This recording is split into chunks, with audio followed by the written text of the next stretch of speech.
गुरु प्यारी सात संगत जी, राधा स्वामी जी। जब तक हम सिमरन के द्वारा अपने अंदर सतगुरु के नूरी स्वरूप को नहीं देख लेते, तब तक हमारे लिए सतगुरु के देह स्वरूप का ध्यान करना जरूरी है।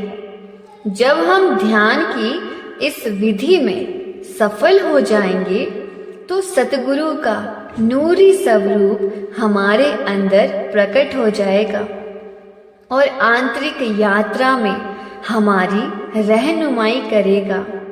इसके बाद हमें अपनी मंजिल पर पहुंचाने की जिम्मेदारी उसकी हो जाती है और वह अंदर हर कदम पर हमारा मार्गदर्शन करता है। यह नूरी स्वरूप अंत में शब्द के साथ, जो कि उसका ही असली स्वरूप है, एक हो जाता है। अगर हम आंखें बंद कर ले तो हमें अपने अंदर केवल अंधकार दिखाई देता है। यह अंधकार अमावस्या की रात के अंधेरे से भी कहीं अधिक घना होता है। जब आत्मा बाहर से सिमटकर अंदर जाती है तो उसे तारे, सूर्य और चंद्र दिखाई देने लगते हैं और उनसे आगे जाने पर सतगुरु के नूरी स्वरूप के दर्शन होते हैं। यह स्वरूप मन की कल्पना नहीं होता, बल्कि असलियत होती है। यह स्वरूप इतना आकर्षक और प्रकाशवान होता है कि आत्मा बेबस हो उसकी ओर खींची चली जाती है।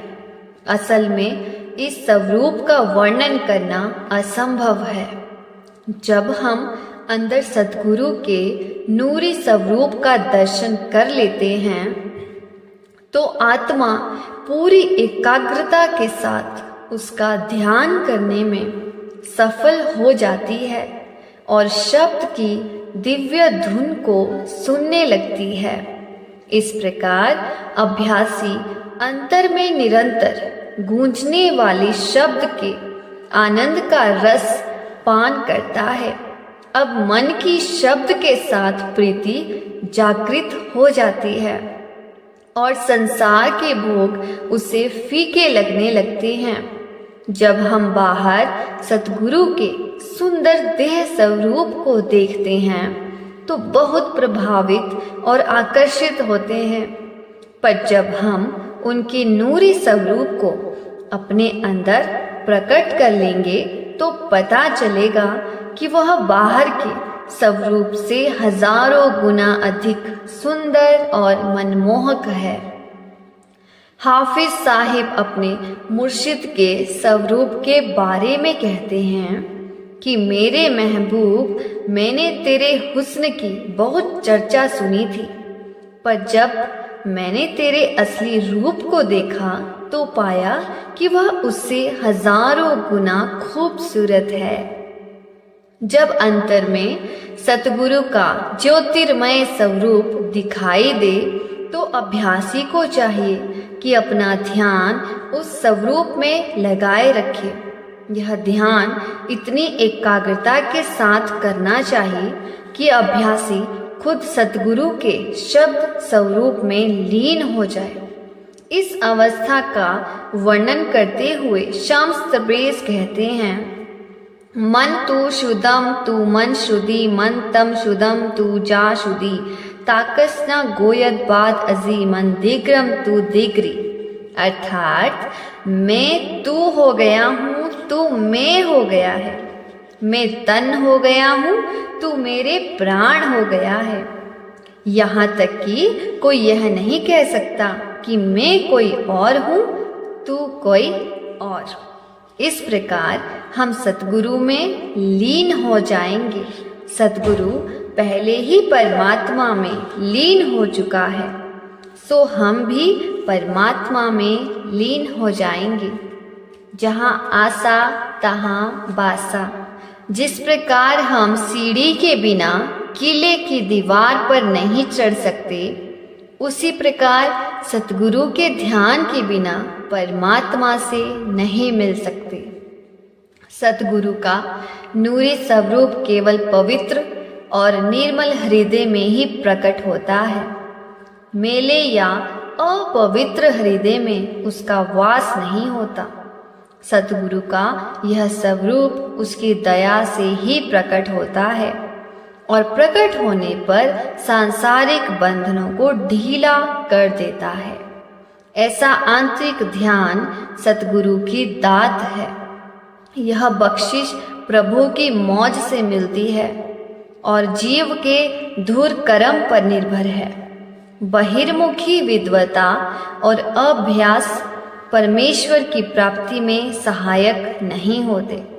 उनकी टेक रखने वाला व्यक्ति स्थूल संसार में ही बंधा रहता है। सतगुरु के स्वरूप का ध्यान अत्यंत लाभदायक है। जो लोग सतगुरु के स्वरूप में लीव लगाते हैं उन्हें लोक और परलोक में आदर प्राप्त होता है। उनकी सब इच्छाएं पूर्ण हो जाती हैं। सतगुरु में लीन हुआ अभ्यासी अपना आपा तज कर प्रभु में समा जाता है। आत्मिक अभ्यास में सिमरन और ध्यान के बाद भजन आता है। जब पूर्ण एकाग्रता से ध्यान सफल होता है तब सिमरन का उद्देश्य पूरा हो जाता है। जब ध्यान पक जाता है तब शब्द की धुन अपने आप सुनाई देने लग जाती है। अंतर में शब्द की निरंतर होने वाली आवाज को सुनने का अभ्यास संतों की भाषा में भजन कहलाता है। यह अभ्यास सूरत अथवा आत्मा को शब्द के साथ जोड़ने की विधि है, जिसे संत सूरत शब्द योग का अभ्यास भी कहते हैं। मनुष्य को आमतौर पर दो वस्तुएं आकर्षित करती हैं, रूप और आवाज। आवाज में तो स्थूल स्तर पर भी बड़ी आकर्षण शक्ति होती है। शिकारी के मधुर संगीत से बेबस होकर हिरन उसके साज पर अपना सिर टिका देता है। मनुष्य के मन के लिए संगीत का आकर्षण और भी प्रबल होता है, परंतु आंतरिक शब्द या दिव्य धुन जो आत्मा को सुनाई देती है बाहर के संगीत से बिल्कुल अलग चीज है। बाहर का संगीत मन को तो चैन दे देता है, पर आत्मा पर उसका कोई प्रभाव नहीं पड़ता। युगों युगों से सोई हुई आत्मा शब्द की धुन को सुनकर जाग उठती है और मन सो जाता है। आंतरिक शब्द धुन हाथों पैरों की सहायता से पैदा नहीं होती। यह किसी भी प्रकार के साज या वाद्य से उत्पन्न नहीं होती और ना ही इसका संगीत के स्वरों, ताल आदि से कोई संबंध है। शब्द की धुन अंदर निरंतर हो रही वह रूहानी आवाज है जो आत्मा को अविनाशी प्रभु तक ले जाती है। परंतु सच्चे और पूर्ण संतों की कमी और उनकी शिक्षा पर अमल ना करने के कारण लोग आमतौर पर बाहर के संगीत से ही संतुष्ट रहते हैं, लेकिन शब्द की दिव्य धुन या रूहानी संगीत हमें 3 गुणों के जगत से पार ले जाकर स्थायी आनंद और शांति प्रदान करता है। धर्म ग्रंथों से पता चलता है कि शब्द हर मनुष्य के अंतर में लगातार धुनकारें दे रहा है, इसलिए इसे अखंड कीर्तन भी कहा गया है। स्वामी जी महाराज ने भी इस आंतरिक शब्द धुन को सुनने का उपदेश दिया है। शब्द परमात्मा का धुनकारे देता हुआ प्रकाश ही नहीं बल्कि स्वयं परमात्मा ही है। यह एक है परंतु फिर भी सबके अंदर मौजूद है। यह संपूर्ण ब्रह्मांड को आधार दे रहा है। मन को वश में करने का शब्द धुन से अच्छा और कोई साधन नहीं है। अन्य लाखों उपाय क्यों न किए जाएं, मन को वश में नहीं किया जा सकता। योगियों ने अनेक ढंग आजमा कर देखे पर सफल नहीं हुए। बुद्धिमानों को दार्शनिक चर्चा, तर्क और व्याख्या से भी कुछ प्राप्त नहीं हुआ। तपस्वियों के व्रत, तप आदि सब निष्फल सिद्ध हुए। विद्वानों का किताबी ज्ञान और चतुर विश्लेषण उन्हें मन के चंगुल से छुड़ा ना सका। मन को वश में करने का केवल एक ही साधन है और वह है शब्द, धुन। स्वामी जी महाराज फरमाते हैं कि मन को वश में करने का एकमात्र साधन उसे अंतर में शब्द से जोड़ना है। कोट जतन से यह नहीं माने, धुन सुन कर मन समझाई। अमरदास जी फरमाते हैं कि केवल शब्द में लीन होकर ही मन अपने स्रोत में समा सकता है। ये गुरु अमरदास जी ने कहा है। और आत्मा निर्मल होकर परमात्मा में समा सकती है। शब्द धुन को सुनने से प्रभु का प्यार पैदा होता है। शब्द को सुनना और उसमें लीन होना ही परमात्मा की प्राप्ति का एकमात्र उपाय है। काल और माया शब्द के पास नहीं आते और अभ्यासी के मार्ग में बाधा नहीं डालते। इस प्रकार वह बिना किसी कठिनाई के अपनी सूरत को शब्द के साथ जोड़कर उसमें पूरी तरह लीन रहता है। यद्यपि शब्द हर व्यक्ति के मस्तक में निरंतर गूंजता रहता है, पर यह केवल संतों की संगति में उनके आदेश के अनुसार अभ्यास करने से ही सुना जा सकता है। नाम के खजाने की कुंजी प्रभु ने संतों को सौंप रखी है और उस खजाने का लाभ संतों की बख्शिश द्वारा ही प्राप्त हो सकता है।